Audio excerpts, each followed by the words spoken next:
we read news all over the social media that, sorry to say, but you're hunted now. Why are you hunted? The best answer that I can give is, I think it is mainly because of my popularity. I've been doing Dawah for more than 25 years in India, and my lectures are there on the media, on the social network, on the YouTube, everywhere. And I was expecting that I'm living in a country, India, which is not very comfortable for the Muslims. And I've been doing Dawah, and I thought, and I was sure, that one day there will be trouble. That was the reason that we had taken whatever precautions we could. And recently, 3 years back, there's a new government that came to power. And we know we have a new Prime Minister, Narendra Modi.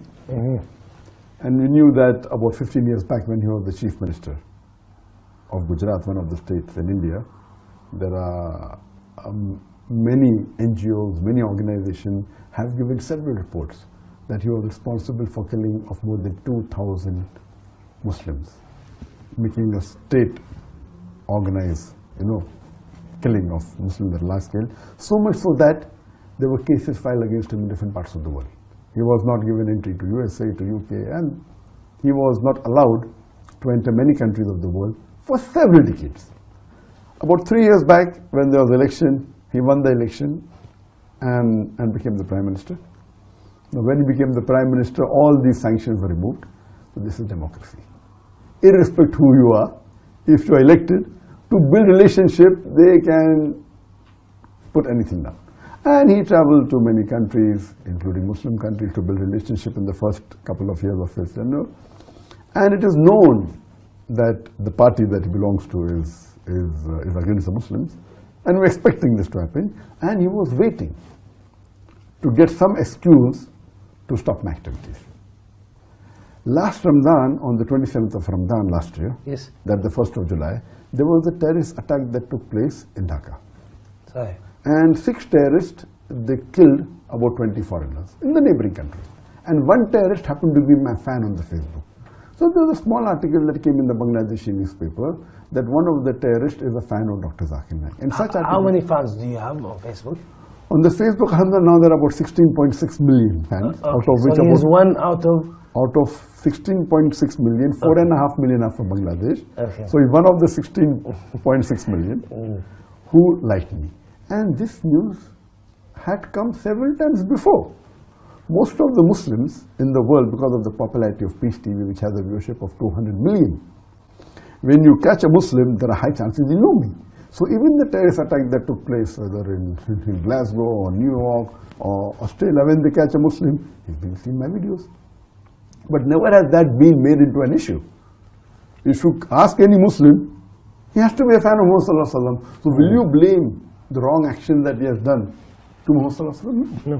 So here we find that the Indian media blew it out of proportion. Next day, the news article came on the 3rd of July. 4th of July, almost all the newspapers, headlines, almost all the news channels, it was headlines that Dr. Zakir Naik inspired terrorists. And as though everything was planned. And day and night, like I became sudden viral not only in the world, #1 trending, on the Twitter, on the Facebook. And then, alhamdulillah, many Muslim organizations in different parts of India, they protested. In Bangalore, in Hyderabad, in Kerala, in Kashmir, in large numbers. And one thing good, mashallah, that the Muslims who even differed with me, the difference of opinion in views, even they stood up, saying we disagree that Dr. Zakir is not a terrorist. And mashallah, there was big protest, so much so that the Indian government had 4 different teams, NIB, National Investigation Agency, they had the Intelligence Bureau, that the Maharashtra Police, that the Bombay Police, CID, all of them, and NIA alone had 9 teams, each team hanging, so few hundred. And the amount they spent money in doing research, that they saw most of my tapes, everything, no problem, I was happy about it. After 1 month, on 2nd of August, they were forced to say in the parliament that nothing is wrong found with Dr. Zakir Naik. He did not find any evidence in his speeches, nor in his lectures. So most of the protest stopped. And I thought, that this will surely be their plan. So protest stopped, everything became cool. 3 months later, in November, the same government says that the Muslim personal law in India should be abolished. You know, India has a Muslim personal law. Muslims can follow the law in inheritance and marriage, etc. So all the Muslims again stood in larger numbers to protest against it. In this fiasco, 2 weeks after this, they banned my organization suddenly. And they banned it for 5 years. Claiming that, you know, they are promoting terrorism. And they started getting lectures, which I've given 10 years back, I've given 15 years back. Any logical person will know that these lectures are there on the social media for 10, 15 years. If they promoted terrorism, why suddenly now are they called? So it is mainly because of the popularity. And it is shocking that the Indian government many a times before has called me to give lecture on religion in the National Academy in Hyderabad. National Academy of Hyderabad is the largest institute for training police. It is the most prestigious institute. Imagine I have been called not once, twice, and sometimes when I did not go, they pressurized me. They used influence. I'm saying, no, you have to go. So twice I've addressed them, to IPS officers, to the top ranking police. So do you mean to say they've called a terrorist? Not that they found a lecture which I gave just 6 months back or 1 year back. These lectures were given 10 years, 15 years back. They're taking a clipping out of context and trying to prove to the world that I'm promoting terrorism. And as you may be aware, that the World Economic Forum has said that the second most unjust media in the world is the Indian media. Never ever in the history before has anyone who has been so popular, so well known, his life is open in the media like an open book. You know, we have Peace TV, mashallah, name is Peace, Kana Salam, having an English language, Urdu, Bangla, Chinese. The network has more than 200 million viewers. A person who's there on the social media for more than 15 years. I've been giving talks for more than 25 years. And alhamdulillah, I've been awarded, though I don't think so I deserve it, I've been awarded the most prestigious Islamic award in the world. That is the King Faisal Award for the service of Islam, which is equivalent to the Nobel Prize of Peace. It's the highest award. Alhamdulillah, I've been even given the second highest award, the Dubai Holy Quran Award, 4 years back. Then the Tokum Al-Hijri Award, that's from Malaysia, from Sharjah, from Gambia, from many countries. I've been the guest of heads of states of many countries, Muslim countries, non-Muslim countries, giving lectures in more than 40 countries. I've been invited. Now, such a person who's so popular, when the Indian government is laying an allegation that I'm involved in terrorism, indirectly they are saying that even Saudi Arabia is promoting terrorism, even Dubai is promoting terrorism, even Malaysia is promoting terrorism, even Sharjah is promoting terrorism, and all the countries. Even the Indian government. Yes. Because they're inviting you. Yes. So it is so illogical, and they're taking up clips which are not new. Okay, can be possible hypothetically that I was very good and suddenly last 6 months I've been bad. Can be. Logically, they are picking up lectures of mine which I've given 10 years back, which I've given 15 years back, which I've given 5 years back.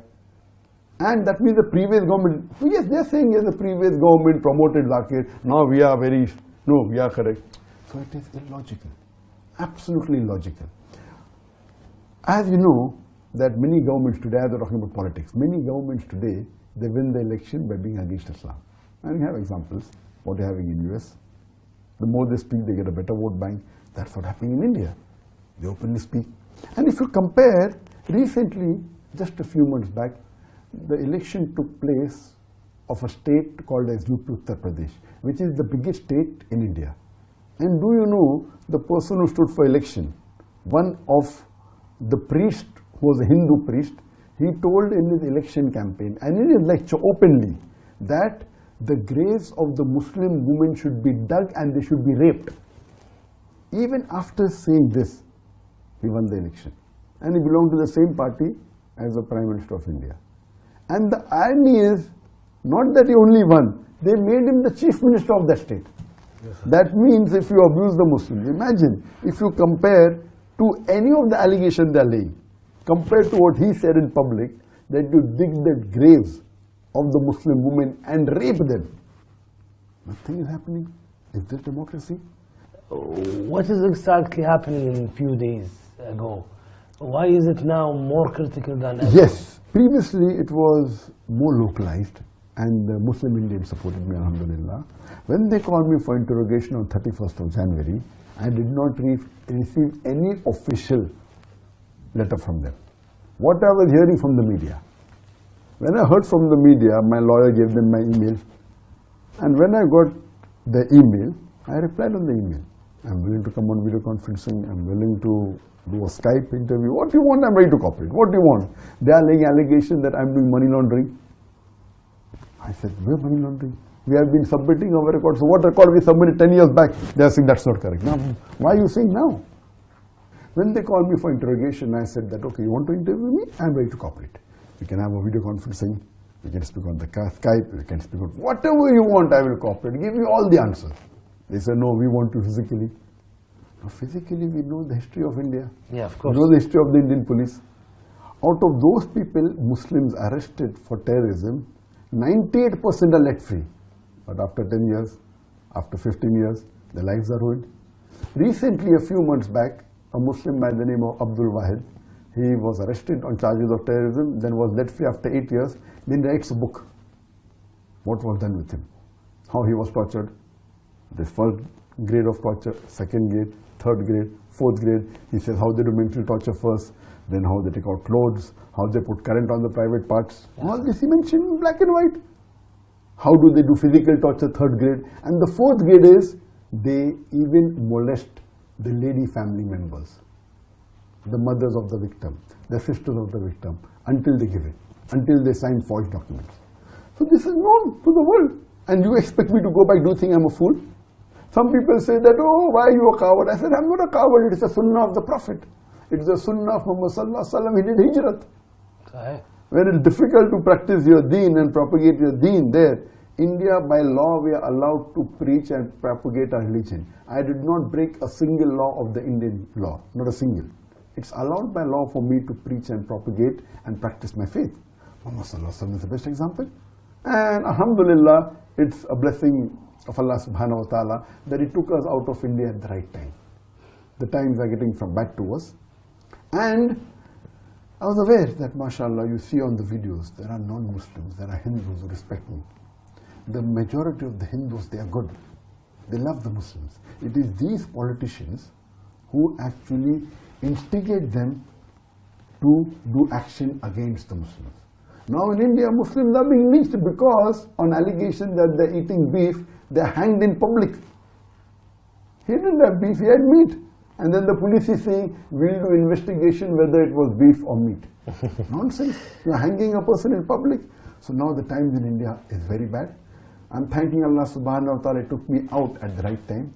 As far as the investigation is concerned, I am ready to cooperate, but they don't want me to interrogate on the phone.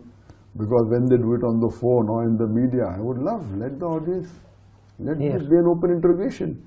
Why are you wanting a private? Because you know that you have something to hide. In privacy, you can surely threaten me. You can torture. That you cannot do. In public, you cannot do on a video conferencing.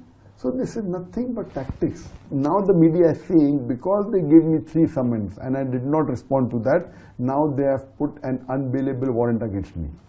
One. This is what happened a few days ago. That happened about a month back. Yeah. Few days back, what happened, 10 days back, that warrant they took and now they are telling to the Indian government that request to the Interpol that Dr. Naik should be put on the red corner notice. So now, 1 week back, the Indian government, according to the media reports, have sent a request to the Interpol saying that Dr. Naik is promoting terrorism, therefore he should be put on the red corner notice, and anywhere in the world, any country finds him, should arrest him and send him to India.